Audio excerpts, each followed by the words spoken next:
জসিম আহমেদের বিরুদ্ধে যেসব মিথ্যা মামলা হয়েছে সবগুলো প্রত্যাহার হোক। আমরা জানি উনি উপজেলা চেয়ারম্যান ছিলেন, উনি মানবতার ফেরিওয়ালা ছিলেন। ওনার যে কর্মগুলো ছিল সেগুলো ছিল খুবই সুন্দর। এক পক্ষ চাচ্ছে ওনার কর্মগুলোকে বিশৃঙ্খলা করে কিছু নীল মিডিয়ার মাধ্যমে ছড়িয়ে দিতে। আমরা জানি আমাদের ইন্টারন্যাশনাল একটা চেন হোটেল, ওখানে হচ্ছে বিভিন্ন ষড়যন্ত্র করতেছে ওনাকে মিথ্যা মামলা গুম করে।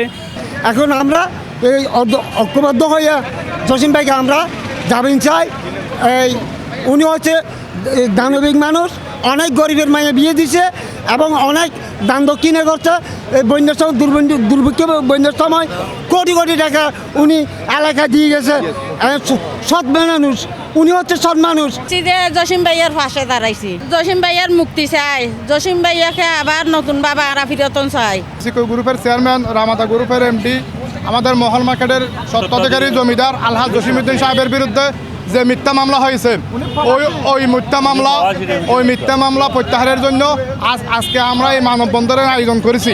এই মানববন্ধন জসিম সাহেব একজন রেমিটেন্স যোদ্ধা, দীর্ঘ 26 বছর উনি প্রবাসে থেকে যে বাংলাদেশের অর্থনীতির উপর যে অবদান রেখেছেন ওই অবদান অন্যান্য প্রবাসীরা রাখা খুবই দুষ্কর।